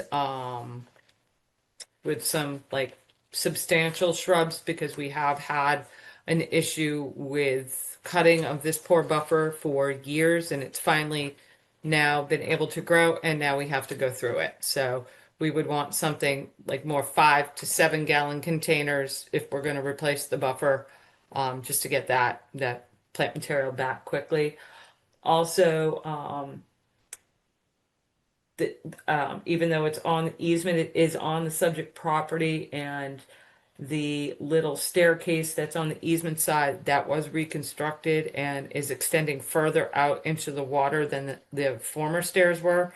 So those should be brought back to where the former stairs were, because that is an enlarged structure in a velocity zone. And did I miss anything, Alyssa? I was just hoping for some fencing to be installed, protective fencing around the 2 new trees. Yep. We've lost several, so I'd like to try to keep those intact. Okay.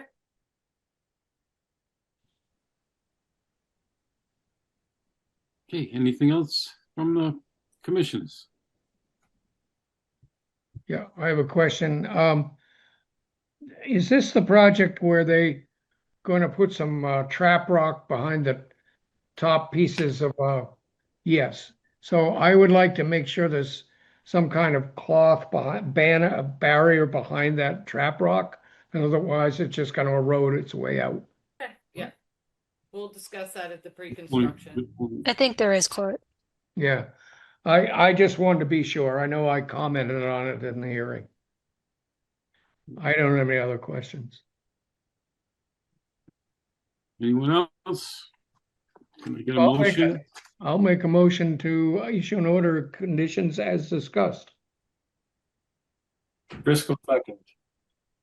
Okay, we have a motion by Courtney and a second by Ron to issue order conditions as discussed. If there's nothing else, I'm going to call for the roll. Courtney. Bird eye. Steve. and I, Ronnie. Bowman, aye. Ron, Driscoll, aye.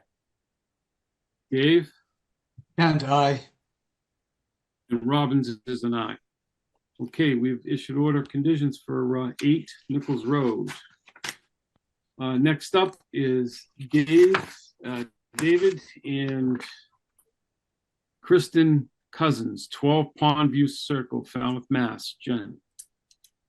Yes, this is the property that needs some TLC. The current property owners are trying to kind of rehab the structures, replace decks, add a little addition, clean up the yard. It was a very neglected property over the years until the Cousins purchased it, and they've been doing a great job out there. But this is just to kind of clean up. They want to do a few improvements to the structures and then do some, clean up the landscaping. We do need to have them do some things like there's a lot of wood chips on the property that they placed down. We do need those removed. Do we need any changes to the plan, Alyssa? John Doyle did clarify that he did not include the fire pit sitting area, being the gravel, as part of the mitigation calculation, so they are going to remove that instead. Okay. There's also 1 tree required for the new commissioners. Every approximate 1,000 square feet of mitigation triggers a tree requirement, and we were pretty close on this one. And then we need erosion control installed immediately. Yeah. We need a limit of work and then mitigation. New sitting area and wood chips. Yep. Okay, comments or questions? I'll make a motion to issue an order of conditions as discussed. Driscoll, second. Okay, we have a motion by Courtney and a second by Ron Driscoll to issue the order of conditions as discussed. No other comments or questions. I'm going to call a roll. Courtney, Bird eye. Steve, Pat and I. Ronnie, Bowman, aye. Ron, Driscoll, aye. Dave, and I. and Robbins is an aye. Thank you. We've issued order of conditions for 12 Pondview Circle. All right. And last up is Ronaldo Andre, 0 Central Ave, map and parcel 3204004002, East Falmouth, Mass. Jen. Yes, Mr. Chairman. This is the very large undeveloped property with the existing cart path that you can see from like the 60s.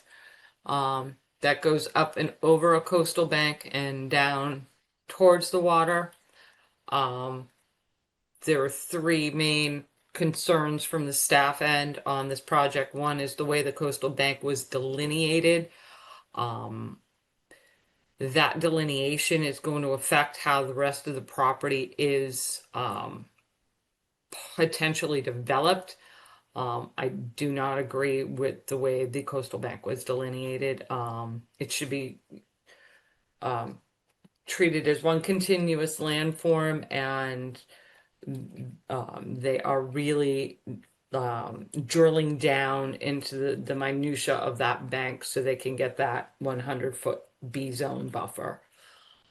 So we have concerns with that. Obviously, paving up and over a coastal bank is never a good thing.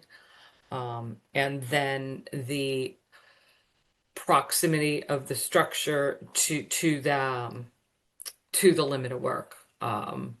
We just saw at an earlier hearing tonight, trees are an issue. If we approve in the current location, are we going to be faced with then having to remove trees in our no disturbance zone buffer to the salt marsh because the homeowner won't be able to get insurance? That is a no disturbance zone buffer to the house.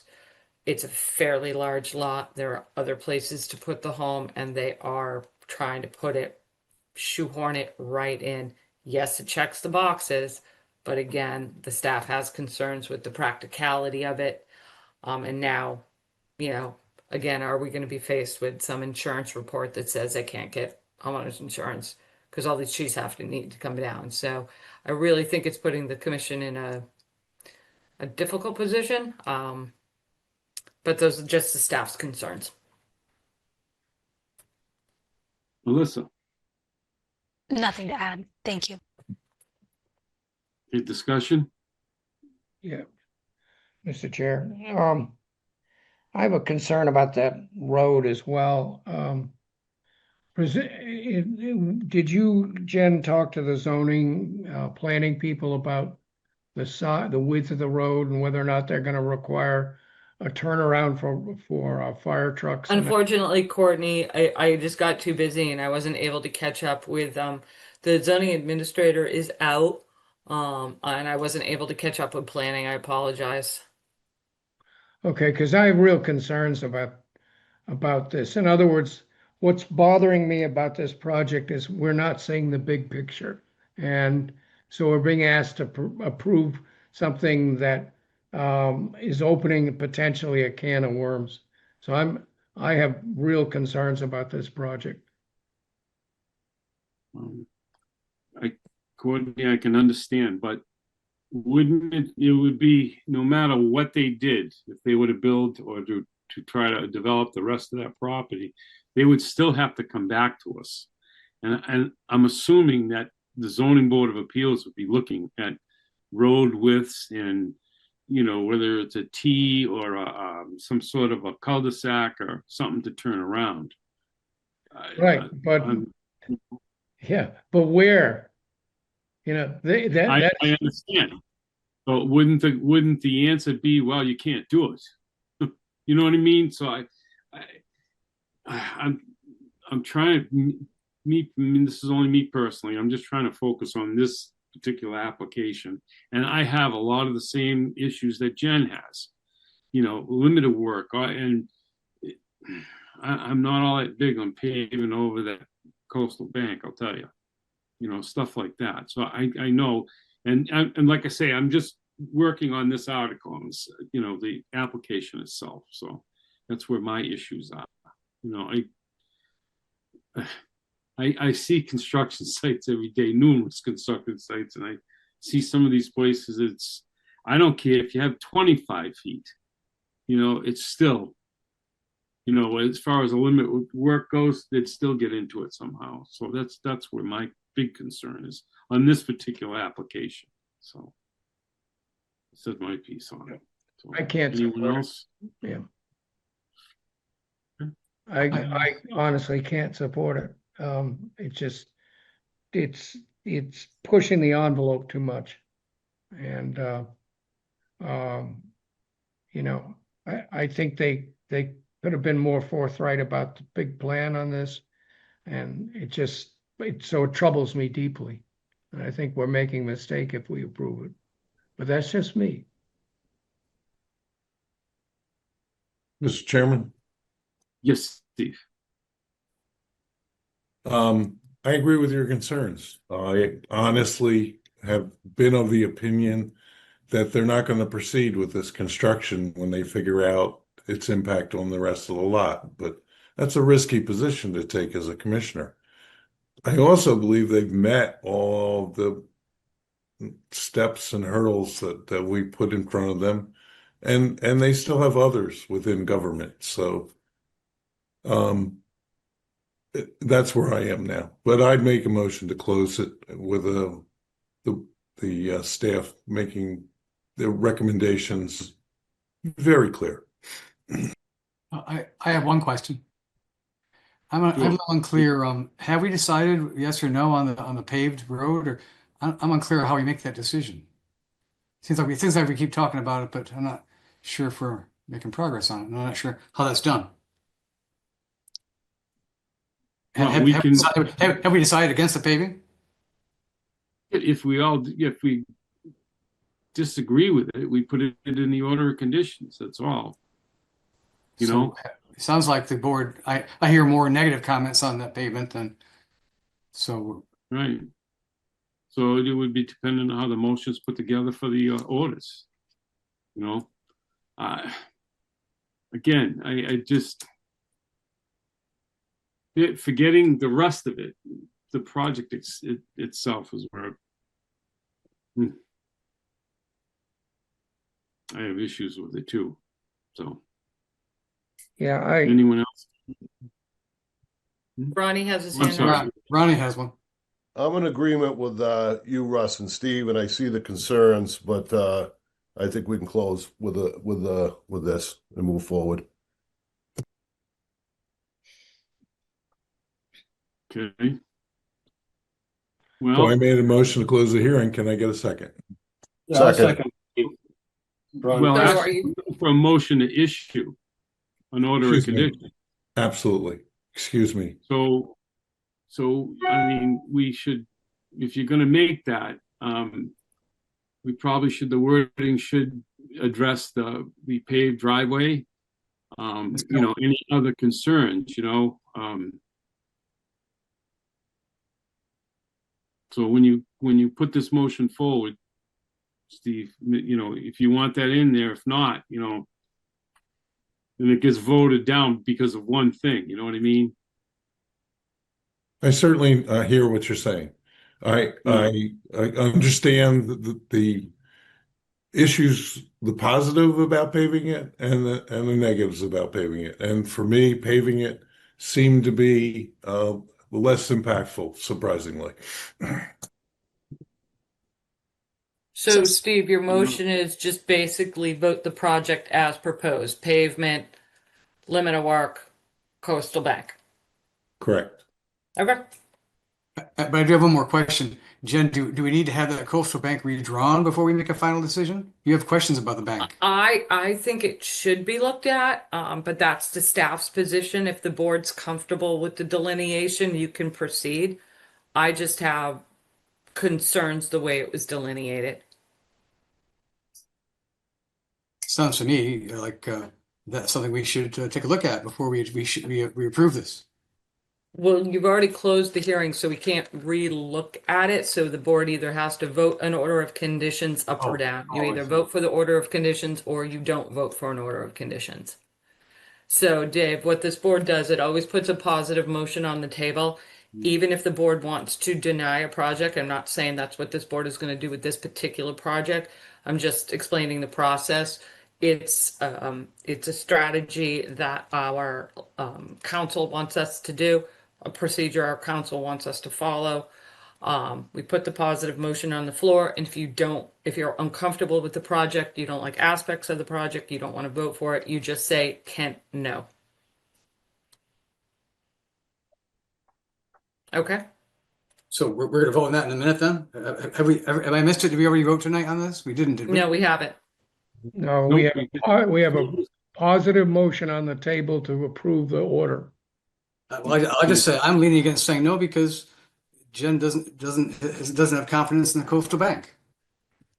All right. That's So my- Steve, And then give that's your motion. choice, Dave. That Okay, is that's fine. absolutely your Somebody choice. to second Steve's motion. I'll second it. Who seconded it? Ronnie. Ronnie Bowman. Ronnie seconded it. Okay, thanks, Ronnie. So we have a motion by Steve Patton and a second by Ron to issue a order of conditions as discussed. So I'm gonna, any other comments before I call the roll? Okay, hearing none. Courtney, Bird, no.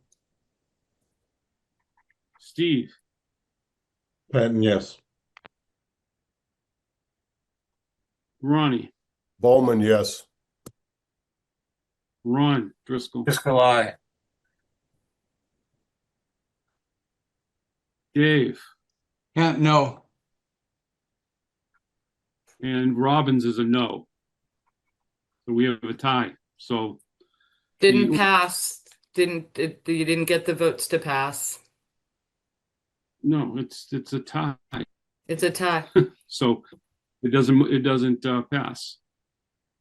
Doesn't pass. Mm.